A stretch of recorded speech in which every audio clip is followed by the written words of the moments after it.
He shook his head. No, but I was there, and in the months after, I kept thinking about it. In my world, kindness is often calculated, strategic. What you did was neither. It stayed with me. And when I saw your name on the wedding guest list, he paused, the faintest curve of a smile tugging at his mouth.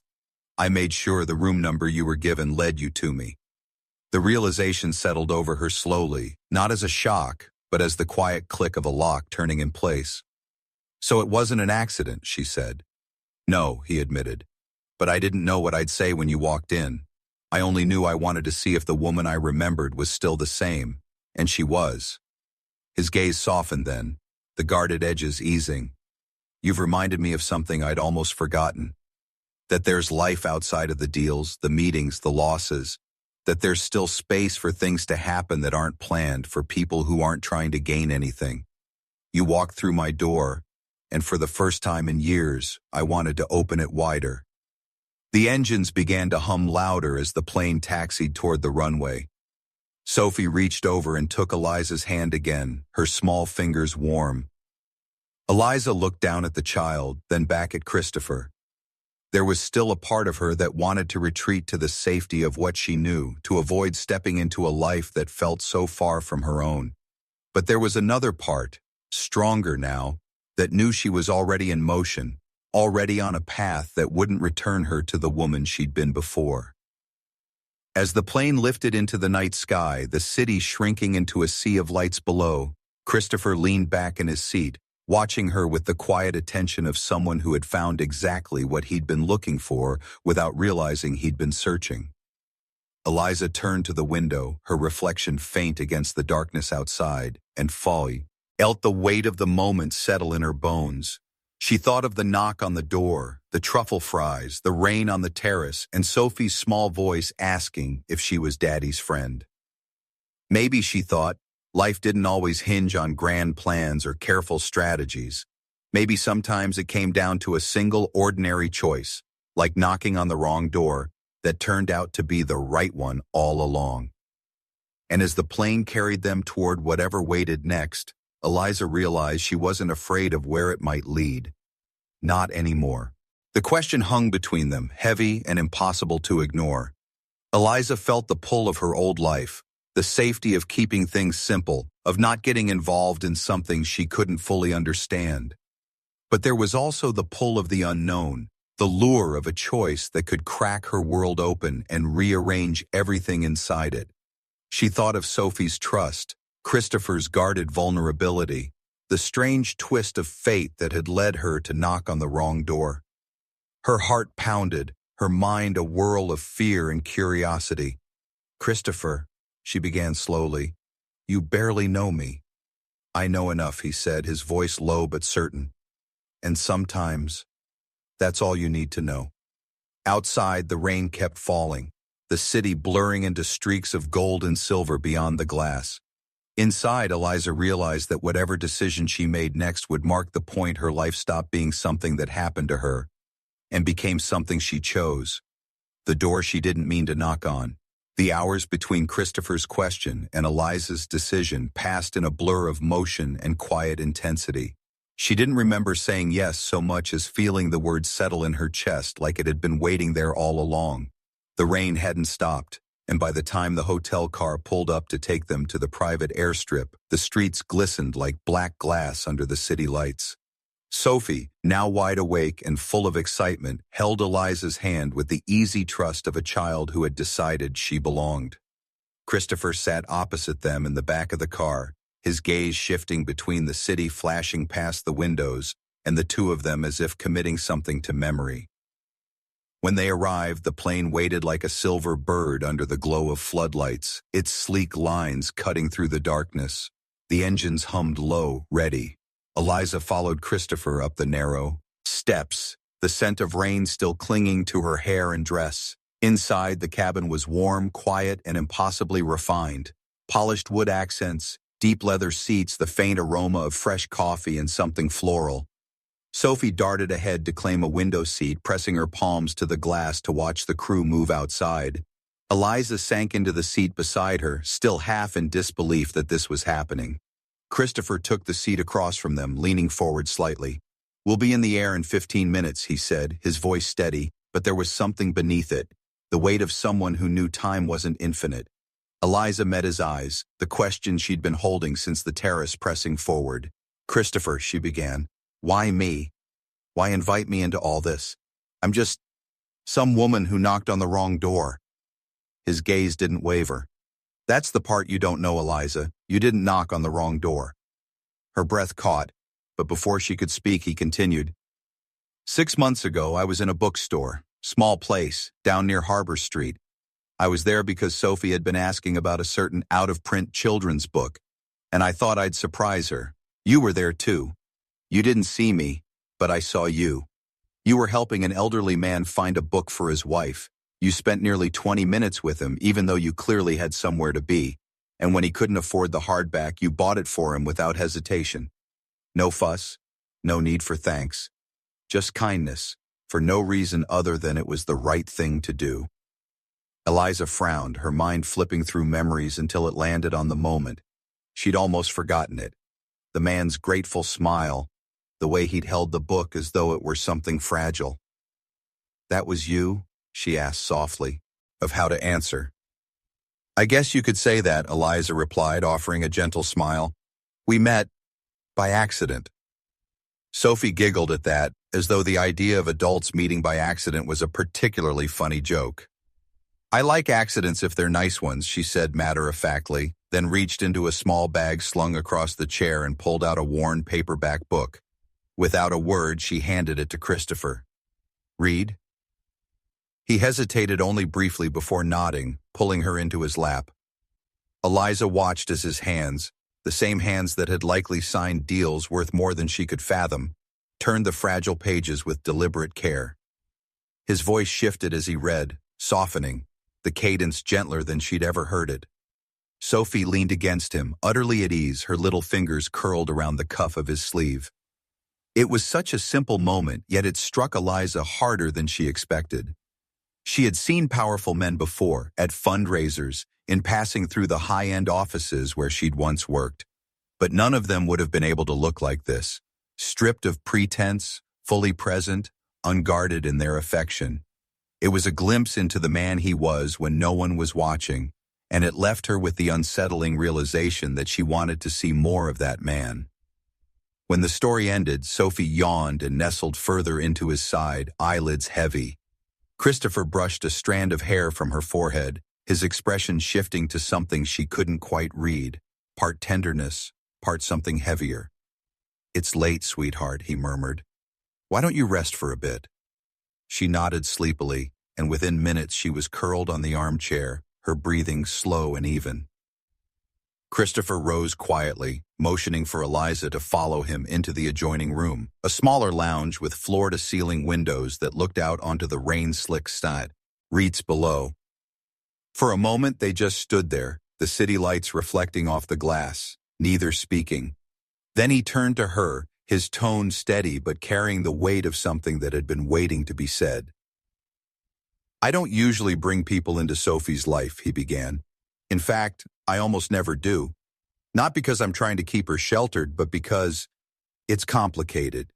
People see me or they see the company, and they see an opportunity. They don't see her, not really, and I won't have her treated like some accessory to my life."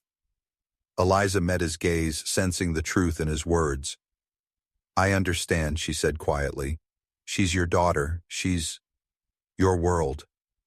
"Yes," he replied simply, the single word holding more than any elaborate confession could. He stepped closer then, his presence steady but not overwhelming. "Last night, when you knocked on my door, I thought it was nothing more than a chance encounter. But then, as we talked, I realized something I haven't felt in years. You weren't looking past me. You weren't angling for anything. You were just there. Honest. Real." The rain tapped softly against the windows, a quiet rhythm under his words. "I have to leave tonight," he continued. "A situation overseas. One of those things that can't wait. I'll be gone for weeks, maybe longer. Normally I'd take Sophie with me, but this time—" He hesitated, and for the first time since she'd met him, Eliza saw uncertainty in his eyes. "This time, I think it might be better if she stayed here.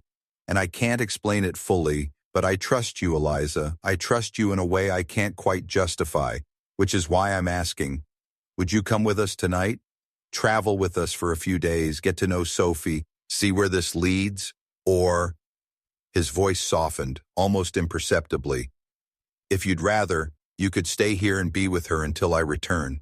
She spotted him almost immediately, leaning against the stone balustrade, hands braced on the ledge, head slightly bowed. He wasn't wearing the public expression she'd come to recognize in him, the calm, unreadable composure of a man always in control. No, this was something else. His shoulders were tense, his jaw set, the faint crease between his brows deepened. She hesitated for a moment before approaching, unsure if she was intruding. But as her heels clicked softly against the terrace stone, he turned, and the look in his eyes made her pause. It wasn't anger, nor was it the smooth charm he'd shown her the night before. It was unguarded, a flash of something vulnerable that made him seem, for the first time, less like a man from another world and more like someone she could reach. "Everything all right?" she asked, her voice softer than she intended. He gave a faint, humorless laugh. "That's a complicated question." Rain began to fall then, light at first, more a mist than a downpour, scattering across the lantern-lit terrace. Guests retreated inside with murmured complaints, but Christopher didn't move. Neither did Eliza. She stood beside him now, the fine droplets clinging to her hair, the satin of her dress cooling under the touch of water. "You know," he began, his gaze fixed on the city rather than her. "People assume that when you reach a certain point in life, when you have money, influence, all the things you're supposed to want, it gets easier, but it doesn't. It just gets quieter. And sometimes that quiet is worse than the noise." She didn't interrupt, sensing he wasn't looking for pity or reassurances. "5 years ago," he continued, "I had a life that made sense. A wife who knew how to pull me back from the edge when I started living too much in my own head. A daughter who thought I hung the moon. And then, in one day, it all changed.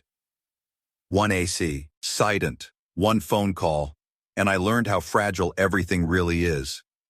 Eliza felt her breath catch. She turned to look at him, but he kept his eyes on the city, the rain beating against his hair and sliding down the sharp line of his jaw. "I didn't know," she said quietly. "No one does," he replied. "Not really. People see what's in front of them, the suits, the meetings, the rooms like the one you walked into last night. And they think that's the whole picture. But the truth is, I've been walking through the motions for 5 years, doing what's expected of me, and never once letting anyone close enough to notice." "And now?" she asked, though she wasn't sure if she wanted the answer. He turned to her then, his eyes locking on hers in a way that made the rest of the terrace disappear. "And now, I let a stranger in my door, and for the first time in a long time, I didn't feel like I was pretending." His voice was low, steady, but there was a rawness there that startled her. Before she could respond, the terrace door opened, and a small figure darted out, a girl of about 7, hair damp from the rain, wearing a pale blue dress that looked like it belonged at a different event entirely.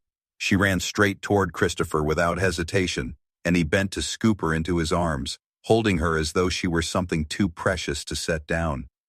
"Daddy!" the girl said, her voice bright, her arms wrapping tightly around his neck. Eliza froze, the word echoing in her mind. Christopher straightened. The child balanced easily against his hip and turned to her. "Eliza," he said softly, "this is Sophie, my daughter." And in that moment, as the rain fell in a shimmering curtain between the terrace and the glowing ballroom beyond, Eliza understood 2 things. First, that Christopher Dane's life was far more complicated than she'd imagined, and second, that she was already standing at the edge of something that could change her own life in ways she wasn't sure she was ready for. The choice. They took their seats near the front, though Eliza noticed they weren't in the spot she'd been originally assigned. Christopher had somehow rearranged it, she suspected, with a quiet word to the right person. And now they were close enough to see every detail of the ceremony without being swallowed by the chaos of the bridal party. He leaned toward her as the officiant began speaking, his voice low enough that only she could hear. Beautiful setting, but I've seen these rooms turn into battlefields once the speeches start. She gave him a skeptical look, but before she could reply, her attention was drawn to a man in his 60s approaching from the aisle. He was tall, distinguished, with silver hair combed neatly back, and he carried himself with the ease of someone used to commanding a room. Christopher stood to greet him, and they shook hands with a firmness that spoke of shared history. The man's voice, though quiet, carried a gravitas that made Eliza instinctively lean in. "You think this is wise?" the older man murmured. "Bringing her here? You know what this could mean." "She deserves to know," Christopher replied without hesitation. The man's eyes flicked toward Eliza, assessing, and for a moment she felt as though she were under a microscope. Then he simply nodded, his expression unreadable. "Then let's hope you're right," he said before walking away. Eliza's pulse quickened, the exchange replaying in her mind like a scene she couldn't quite interpret. "What was that about?" she asked quietly.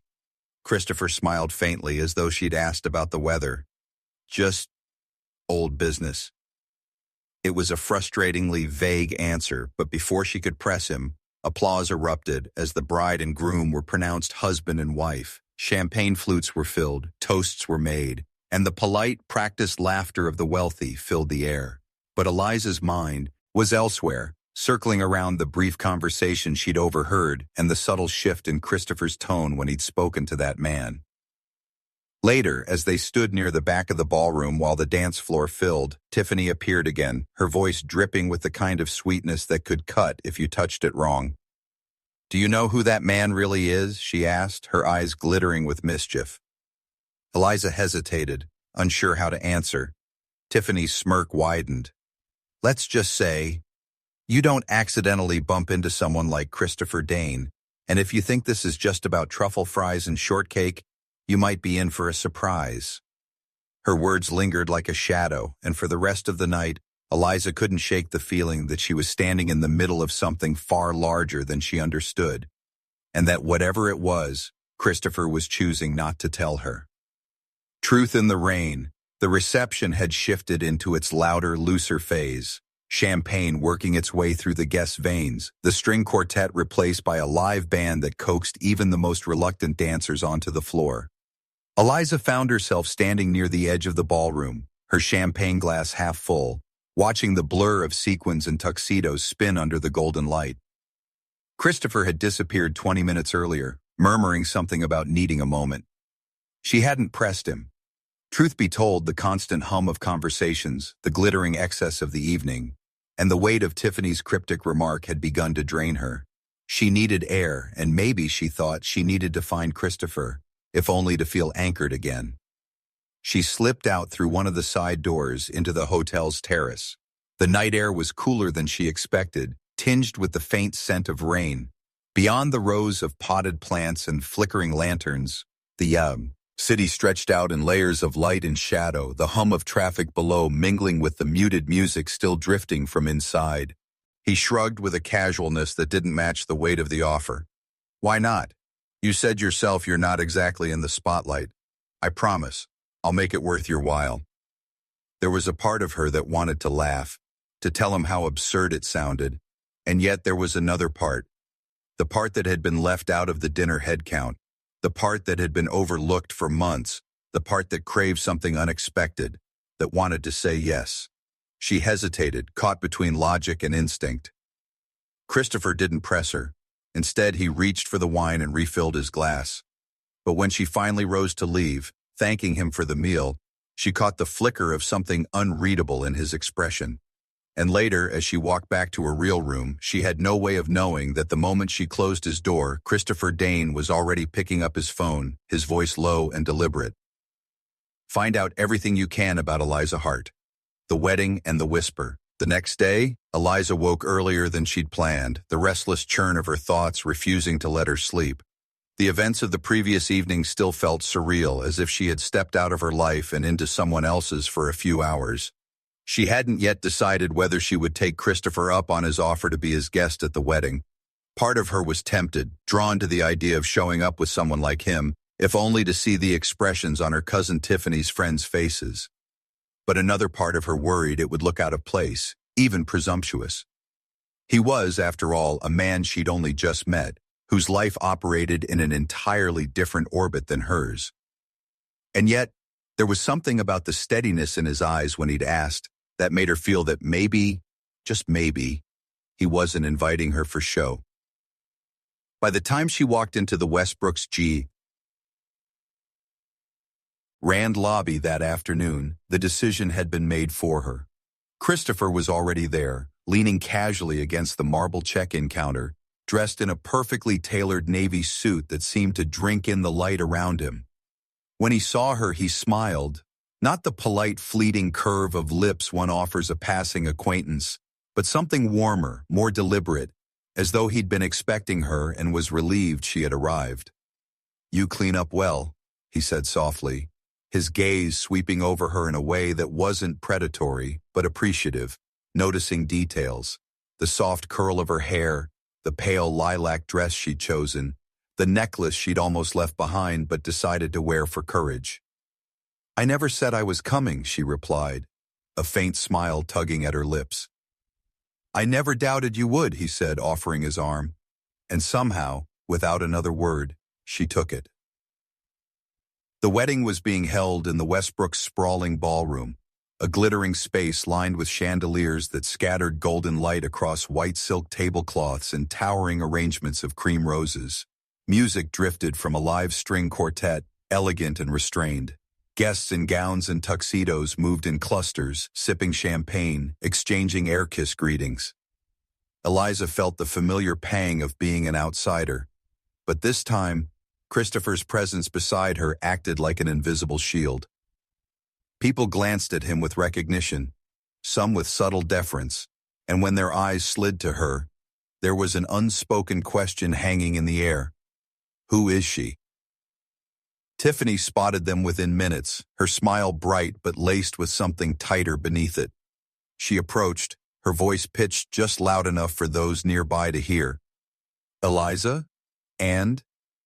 "Christopher Dane," he said smoothly, extending his hand. Tiffany's eyes flickered, not in recognition, but in the subtle calculation of someone trying to decide if a person is worth impressing. "Pleasure," she murmured, but her gaze lingered on Eliza, as if she were silently demanding an explanation. Christopher seemed to notice her curiosity, though he didn't acknowledge it directly. He poured her another glass of sparkling water, his expression unreadable. "You look like you have a question," he said finally, the words almost a challenge. "I don't want to be rude," Eliza replied, though her tone carried the quiet honesty of someone who knew she might never get another chance to ask. "But Dane Enterprises? That's not exactly a small business. What is it you do?" He leaned back in his chair, studying her the way a chess player studies the board before making a move. "I run it," he said simply. No embellishment, no boasting. Just a flat truth that landed with more force because of its restraint. "You run it?" The words slipped out before she could mask her disbelief. "I'm the CEO," he confirmed, his gaze steady. "Though most days it feels like the company runs me." He smiled faintly, but it was the kind of smile that didn't quite reach the eyes. One born from long hours, high stakes, and responsibilities that didn't pause for birthdays, weddings, or exhaustion. Before Eliza could respond, there was a sharp, authoritative knock on the door. Not the hesitant tap of room service, but the firm rhythm of someone used to being granted entry. Christopher's posture shifted subtly, his relaxed demeanor tightening as he stood and crossed the room. He opened the door just enough to reveal a man in a tailored suit carrying a leather portfolio. The man's voice was low but urgent, though Eliza caught enough to piece together fragments.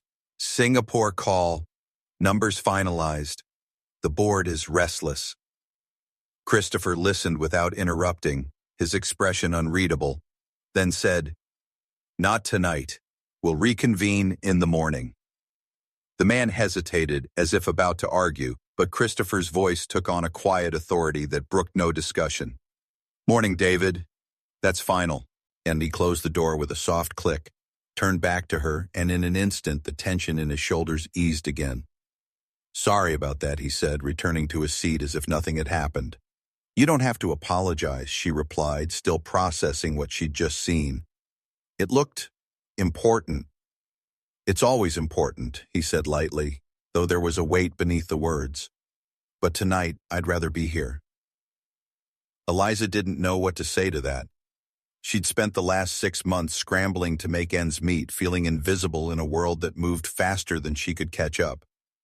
Sitting here now, across from a man whose decisions clearly rippled across oceans, she couldn't help but wonder why he would choose to spend even an hour with someone like her. The thought unsettled her, not because she felt unworthy, but because it hinted at something she didn't yet understand. They lingered over dessert, the strawberry shortcake delicate and airy, each bite a small comfort in the strange new reality of this evening. Conversation wove easily between them, favorite travel spots, the best coffee they'd ever had, the small details that made a home feel like a sanctuary. Christopher asked more questions than he answered, his interest genuine yet measured, as if he were taking the measure of her without letting her take the measure of him in return. It was only when she mentioned the wedding tomorrow that his eyes sharpened slightly, though his smile never faltered. Weddings, he said, almost as if tasting the word. They have a way of showing people who they really are. The polite masks slip when the champagne runs out. He leaned forward then, lowering his voice as if sharing a secret. Come with me tomorrow as my guest. She blinked, startled. Your guest? To my cousin's wedding? The food arrived quicker than she expected, wheeled in by a hotel staff member who addressed Christopher with a subtle deference Eliza didn't quite understand, not the standard politeness reserved for guests, but a sharper, more careful kind of respect. The dishes were laid out on the low table between them, and the aroma alone made her realize how hollow her stomach felt. Christopher poured her a glass of sparkling water before she could reach for it, then handed her a small plate, his movements unhurried but precise, like a man used to hosting. As she bit into one of the sliders, she almost groaned aloud. The beef melted like butter, the flavors rich and unfamiliar. She caught herself chewing slower, wanting to prolong the taste. This is, she began, searching for the right word. Different? He offered with a small grin. That's the trouble with hotel kitchens. The good ones ruin you for everything else. They ate in companionable silence for a few minutes, the city lights glittering in the distance. Then Christopher set down his glass, his gaze steady on her again. So, Eliza Hart, he said, his tone shifting just enough to make her feel he was about to ask something important. What's your story? She shrugged lightly, trying to make her life sound smaller than it was. Nothing worth telling. Just another woman who got laid off and is trying to figure out her next step. I was an office manager for 10 years. Thought I was good at it, until suddenly I wasn't needed anymore. Now, I'm here, spending what's left of my savings to be in a wedding I can't really afford. She laughed softly, a self-deprecating sound. It's not exactly the glamorous life. His expression didn't change, but something in his eyes softened. Glamour's overrated. You strike me as someone who knows the value of the real things. She tilted her head, curious despite herself. And what? Would you say the real things are? He didn't answer immediately. Instead, he picked up a fry, broke it in half, and set one piece on her plate. Time, health, a sense of purpose, people you can trust. He spoke as though each word had been tested, weighed, and found worth keeping. She swallowed not just the bite of food, but the sudden heaviness in her chest. That's a good list. Christopher leaned forward slightly, his voice quiet enough that she had to focus to hear it. What if I told you that one night could change your life? Eliza blinked, caught between suspicion and intrigue. I'd probably say that sounds like something from a movie. He smiled faintly, but there was something behind it this time, a shadow she couldn't name. Maybe. Or maybe it's just the truth if you're in the right place at the right time.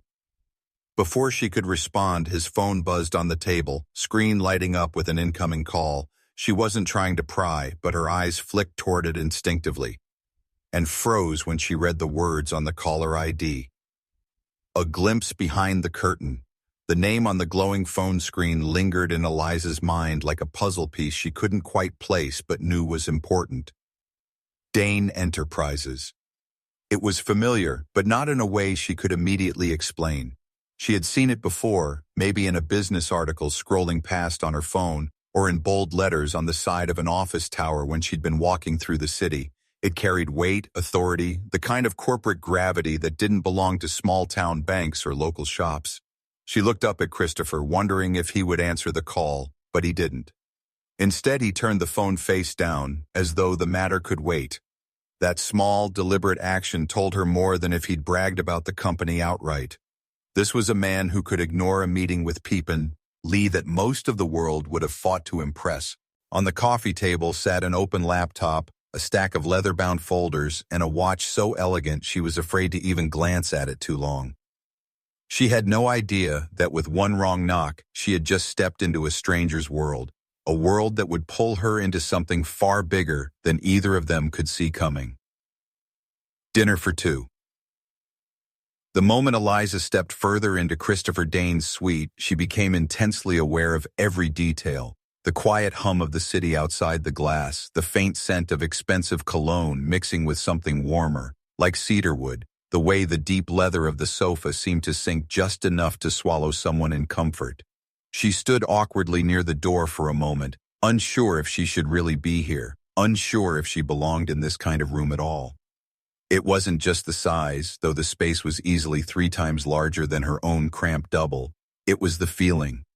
Everything was curated, intentional, like a photograph from a lifestyle magazine that somehow had the softness of real life. On the far wall, a bottle of red wine rested in a crystal decanter beside 2 glasses, and she caught the faintest reflection of herself in the glossy surface of the window. A tired woman in a wrinkled bridesmaid dress, hair slightly frizzed from the damp summer air, feet aching inside shoes that had become instruments of torture. She wanted to smooth her dress, tame her hair, do something to erase the fatigue written across her posture, but instead she forced a small smile as Christopher gestured toward the seating area. "Please," he said, his voice measured but warm, "make yourself comfortable. I'll call down for food." He moved with an ease that came from years of having his space, his time, his choices respected, the opposite of the world Eliza had been living in lately, where every decision felt like a negotiation with her dwindling bank account. She lowered herself onto the sofa, the cushions embracing her in a way that made her realize just how tense her body had been all day. He picked up the room phone, dialing quickly, his tone shifting slightly as he spoke to whoever was on the other end. There was no hesitation in his order: truffle fries, strawberry shortcake, a charcuterie board, sparkling water, and something called Wagyu sliders. He hung up without even asking her preferences, yet somehow she didn't mind. The decisiveness was strangely comforting, as if for tonight she didn't have to think about the logistics of anything. When he joined her, he didn't sit across from her as she expected, but in the armchair beside the sofa, angled toward her so that his focus felt undivided. He leaned back, crossing one ankle over his knee, and studied her not in a way that was invasive but curious, the way someone might examine a painting, trying to understand the story behind the brushstrokes. "Rough night?" he asked gently, and though the question was casual, there was a flicker of genuine interest beneath it. Eliza let out a short laugh that carried no real humor. "Long night. My cousin's wedding rehearsal. Let's just say, I'm not exactly the star of the show." She hesitated, then added, "Or even on the cast list, really." She hadn't planned to be so honest, but the exhaustion loosened her guard. "I've been on my feet all day, skipped dinner by accident, and, well, I'm here because I can't seem to find the right door." He smiled slightly but didn't interrupt. "Family events can be complicated," he said, as if he knew more than he was letting on. "And sometimes the wrong door leads somewhere better." His eyes held hers a beat longer than necessary, and she found herself looking away, unsure how to respond to that. The carpeted hallway of the Westbrook Hotel was quiet, save for the soft hum of air conditioning and the faint clink of silverware from the distant banquet hall. Eliza Hart moved slowly, dragging her feet like someone wading through deep water. 6 hours in heels had reduced her to a hobbling shadow of herself. The new shoes had sparkled under the store lights, but now, in the dim corridor, they felt like two merciless vices crushing her toes. The bridesmaid dress she wore, too tight across the chest, too snug at the waist, had been chosen by her cousin Tiffany with all the consideration of a magazine stylist, meaning it looked good in photos but felt like slow torture in real life. She hadn't eaten since noon, her stomach protesting with an angry growl as she reached into her purse for the room key. B. Tiffany had texted her the number after dinner, apologizing for the mix-up that had left Eliza without a seat at the head table. "Oh, you don't mind, do you? You're so low maintenance," Tiffany had written, as if Eliza should take pride in being the forgettable one. She'd smiled politely at the time, but now with her back aching and her patience worn thin, the words stung. Still, she was determined to collapse into bed and let the day fade away. She counted the doors as she went. 12B, 13B, and finally, 14B. Relief flooded her as she slid the card into the slot. A red light blinked. She tried again, another red blink. The frustration bubbled instantly. She knocked once, then again, louder this time. The door swung open, and the world shifted. Standing there was not her assigned roommate, Jessica, but a man. Not just a man. Someone who seemed out of place in the muted beige of the hallway. He was tall, broad-shouldered, with dark hair slightly mussed as though he'd been running his hands through it. His shirt was white, crisp yet unbuttoned at the collar, revealing the edge of a toned chest. His feet were bare against the plush carpet, and in his hand was a half-empty glass of something amber that caught the light. His eyes, deep, steady, met hers with a flicker of curiosity. "You're not room service," he said. His voice was low, warm, and carried the faintest edge of amusement. Eliza's face flushed instantly. "Oh, God, sorry, I thought this was my cousin's room. Sorry to bother you." She stepped back, ready to retreat, but he didn't close the door. "You haven't bothered me," he said gently, leaning a shoulder against the frame. "Actually, would you like to come in? I was just about to order dinner. Hate eating alone." The offer was so unexpected that Eliza just stared for a moment. "That's kind, but I should probably find my actual room." "Are you sure?" he asked, tilting his head slightly. "Restaurant's closing in 10 minutes. After that, it's room service or nothing." Her stomach betrayed her with another loud growl. She winced. He smiled, and she noticed the faint creases at the corners of his eyes, laugh lines, the kind that came from living a full life. "I really couldn't impose," she said again, though the thought of food, of sitting down somewhere warm and comfortable, was pulling at her willpower. "I have truffle fries and strawberry shortcake on speed dial," he said, his smile deepening. Something in his tone, playful yet unforced, made her hesitate, and then, almost without realizing it, she found herself nodding. "When you put it that way, I'm Eliza Hart." "Christopher Dane," he replied, taking her hand briefly. His palm was warm, steady, and his gaze lingered just a moment longer than polite. "Please, come in." She stepped inside, and the contrast was striking. This wasn't a standard hotel room. The space was large, more like a private apartment than a suite, floor-to-ceiling windows with a view of the city skyline, soft lighting that made the whole place glow, and furniture so sleek it belonged in a magazine spread,